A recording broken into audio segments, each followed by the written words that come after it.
喂，Eric，你喺度做咩啊？係做咩？咩事？你喺度做咩啊？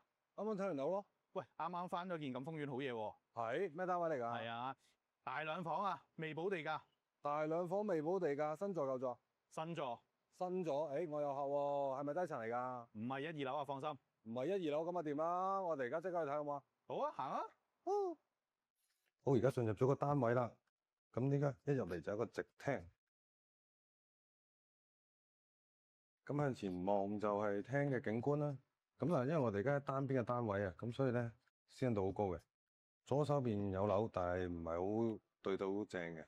咁前面好遠先再有樓嘅。咁呢個位指住就係海景嘅方向，對面就中大。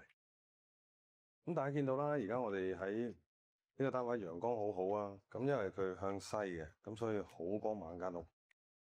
咁左手邊就係主人房，主人房好大。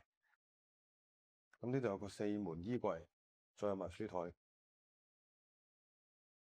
咁有啲客人咧，如果人多住嘅話咧，兩位小朋友可以左右兩邊2張3尺半3尺床都得嘅。咁中間就兩隻書台。咁拼翻過嚟就係個浴室，浴室隔離係客房嚟嘅。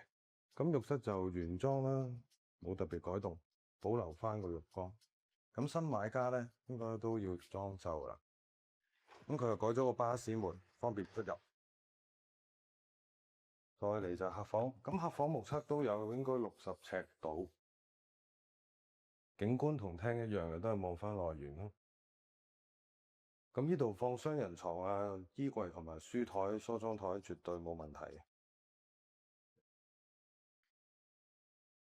再出翻嚟客廳，做咗個櫃咧，業主。右手邊就係廚房，咁廚房業主都係冇改動過，但係有做咗啲櫃，好多收納空間。一個廚房好大嘅和諧式嘅居屋咧，廚房係可以擺洗衣機、乾衣機、雪櫃，擺晒都得。拼翻出嚟就係個廳，咁廳咧業主嗰度就做咗少少心思啦。咁佢延長咗呢個走廊嘅，因為你門口一出嚟呢度延長咗，其實可以唔需要做到咁長，不過做到咁長有個優點就係你廳左手邊呢幅牆就會大咗好多嘅。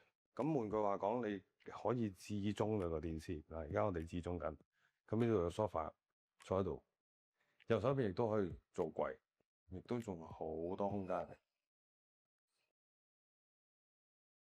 大家好啊，我係馬鞍山奇峰 Eric 啊，啱啱帶你哋參觀完嗰個單位，唔知你會唔會喜歡呢？